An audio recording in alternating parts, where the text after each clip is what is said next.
नमस्कार, खबरों की खबर में आपका स्वागत है। मैं हूं आपके साथ अंशिका।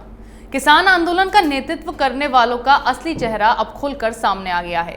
पिछले दिनों जिस तरह से इस आंदोलन की किताब का एक एक पन्ना फटता गया, उससे आंदोलन तो कमजोर पड़ा ही, साथ ही इसका नेतृत्व करने वाले भी अब बौखलाने लगे हैं। पहले योगेंद्र यादव का एक वीडियो वायरल हुआ जिसमें इस बात का खुलासा हुआ कि कभी वो उन्हीं कृषि कानूनों को लागू किए जाने की वकालत कर रहे थे जिनका आज विरोध कर रहे हैं।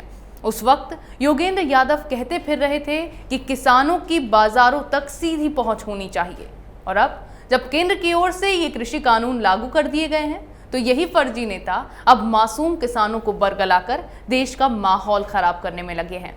ऐसे ही एक और फर्जी नेता हैं जो कहते हैं कि वो किसानों के साथ हैं। अब उन्होंने एक बड़ा खुलासा किया है। भारतीय किसान यूनियन के प्रवक्ता राकेश टिकैत ने हिंदी न्यूज चैनल आज तक को दिए हुए इंटरव्यू में अपने ग्लोबल लिंक होने की बात कबूल की है। आज तक के शो सीधी बात पर पत्रकार प्रभु चावला से बात करते हुए टिकैत इस बात की पुष्टि कर रहे थे कि वह जिस संगठन से जुड़े हैं उसकी शाखाएं 73 देशों में हैं और उनका भारतीय शाखा के साथ भी गठबंधन है। अनजाने में ही सही, लेकिन राकेश टिकैत ने इस दौरान अपने संगठन का जाल दुनिया भर में फैले होने का खुलासा कर दिया है।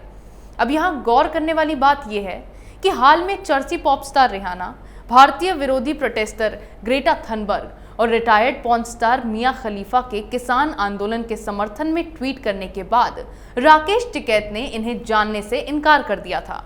हालांकि आज तक के इंटरव्यू में भी वो अपनी इसी बात पर अड़े रहे।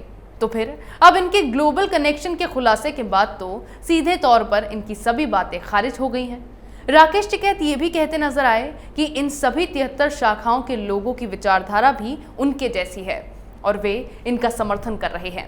यानी कि भारत विरोधी साजिशें रचने में राकेश टिकैत अकेले नहीं हैं। दुनिया भर में फैले उनके संगठनों का भी समर्थन उन्हें मिल रहा है। इतना ही नहीं, राकेश टिकैत ने इस बात को भी स्वीकार किया है कि वे जिस संगठन से जुड़े हुए हैं वे आने वाले 50 सालों की नीतियों को लेकर पॉलिसी बना रहा है, जो कि आंदोलन के पीछे अंतर्राष्ट्रीय स्तर पर चल रही बड़ी साजिश का खुलासा करता है। यही नहीं, जब पत्रकार ने टिकैत को बताया कि इस साल एमएसपी में सरकार की धान खरीद का रिकॉर्ड ऊंचाई पर पहुंच गया है तो उनके चेहरे का रंग ही उड़ गया था। वहीं जब कई बार सरकार की ओर से इस साल एमएसपी में अधिक धान खरीद के दावे को लेकर पत्रकार ने सवाल किया तो टिकैत उनकी बातों से भागते नजर आए। इसके अलावा फर्जी किसान नेता को ये कहते हुए भी सुना गया कि उनकी एकमात्र मांग ये है कि सरकार को ये आश्वासन देना चाहिए कि व्यापारी भी किसान की उपज एमएसपी या एमएसपी से अधिक कीमत पर खरीदेंगे। टिकैत साहब अब अपनी आंखें कब खोलेंगे? ये तो बड़ी ही आसानी से टिकैत ने कह दिया। लेकिन अब एक बात और आपको बताती हूँ कि इस पूरे इंटरव्यू के दौरान राकेश टिकैत बस भ्रमित दिखाई दिए, क्योंकि उन्हें पता ही नहीं था कि वे वास्तव में सरकार से क्या चाहते हैं या पिछले 75 दिनों से वो असल में विरोध किसके लिए कर रहे हैं। इस समय उन्हें बस इतना पता था कि वे बड़ी बहुराष्ट्रीय कंपनियों के खिलाफ मैदान में उतरे हुए हैं। राकेश टिकैत किस तरह से देश में हिंसात्मक माहौल पैदा कर रहे हैं, इस पर भी एक नजर डाल लेते हैं। आपको याद होगा कि गणतंत्र दिवस पर हुई हिंसा से पहले टिकैत का एक वीडियो वायरल हुआ था जिसमें वे प्रदर्शनकारियों से ट्रैक्टर रैली में लाठी डंडे लेकर चलने के लिए कह रहे थे। जिसके बाद गणतंत्र दिवस पर हुई ट्रैक्टर रैली के दौरान प्रदर्शनकारियों ने राष्ट्रीय राजधानी में काफी उत्पात मचाया और पुलिस बैरिकेड्स को तोड़ते हुए हिंसा को अंजाम दिया।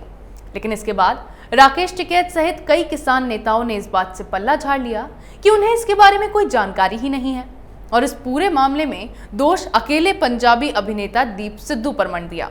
हालांकि दंगे भड़काने में दीप सिद्धू ने भी कम भूमिका नहीं निभाई, लेकिन खुद की करतूतों को ढकने के लिए तब इन्हीं लोगों ने दीप सिद्धू को बीजेपी का एजेंट साबित करना शुरू कर दिया था। लेकिन इनकी ये चाल कामयाब नहीं हुई और दीप सिद्धू अरेस्ट हो गया। ऐसे में इन सभी फर्जी नेताओं को अपनी असलियत सामने आने का डर सताने लगा तो यही लोग सिद्धू की रिहाई की मांग करने लगे। इस बीच फिर गणतंत्र दिवस की हिंसा के तुरंत बाद विदेशी ताकतों के इसमें शामिल होने की बात का भी खुलासा हो गया। मिया रिहाना जैसी हस्तियों ने किसान आंदोलन के समर्थन में ट्वीट किया जिनका इससे दूर दूर तक कोई लेना देना नहीं है।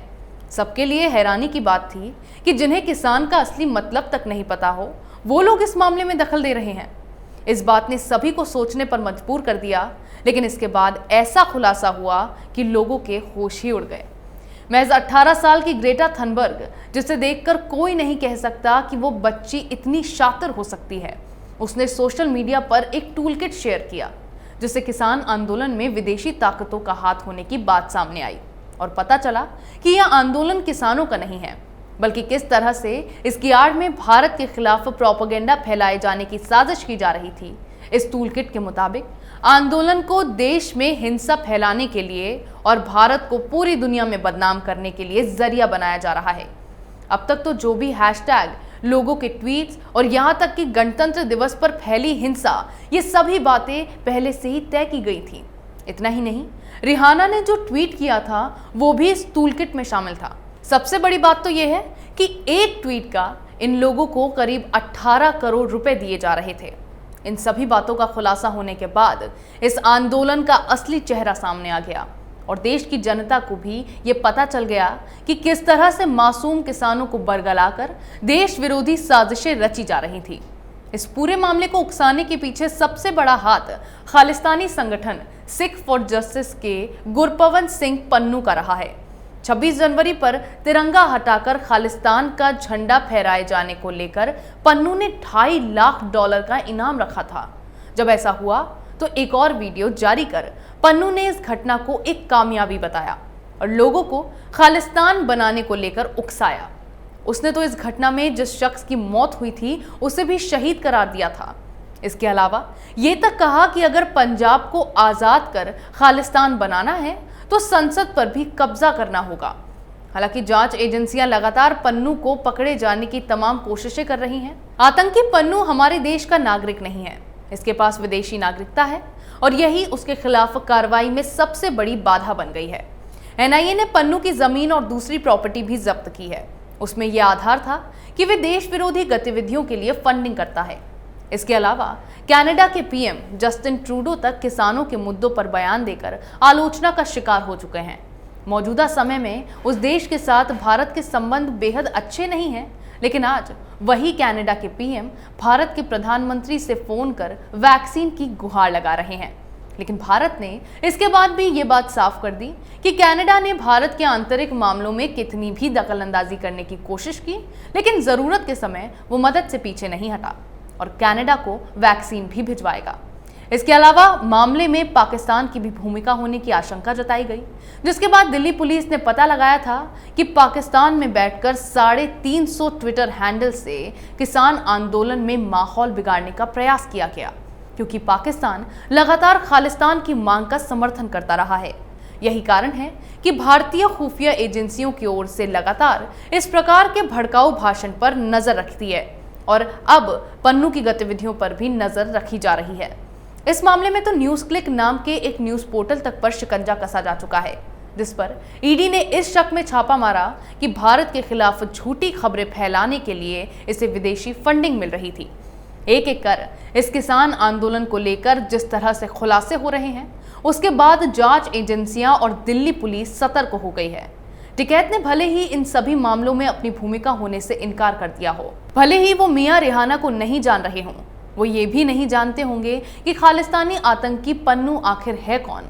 इसके साथ ही वो इस बात को भी भले ही नकार दें कि वो किसी देश विरोधी साजिश का हिस्सा नहीं है, तब भी जो ग्लोबल कनेक्शन होने का खुलासा उन्होंने अब किया है, उसके बाद उनके ये सभी दावे खारिज होते नजर आ रहे हैं।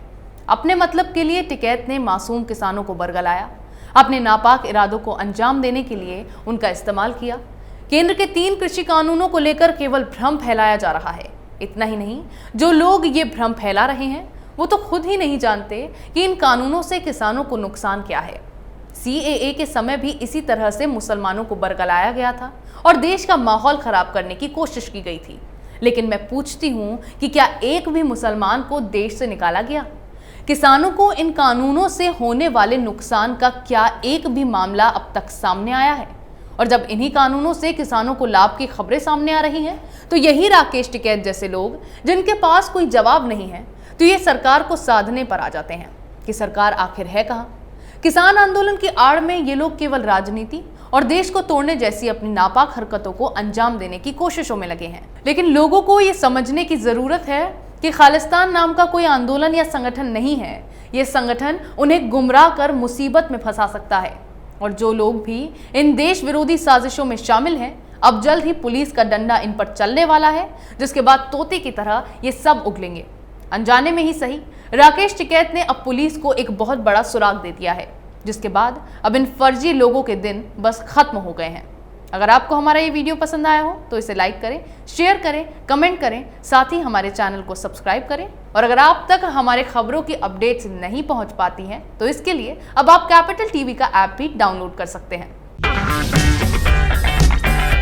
अगर आपको हमारा वीडियो पसंद आया हो तो इसे लाइक करें, हमारे चैनल को सब्सक्राइब करें और हाँ, बेल आइकन दबाना ना भूलें ताकि आप तक हमारे वीडियो की नोटिफिकेशन पहुंचती रहे। आप अपना सुझाव हमें कमेंट बॉक्स में दे सकते हैं। हमारे साथ जुड़ने के लिए शुक्रिया।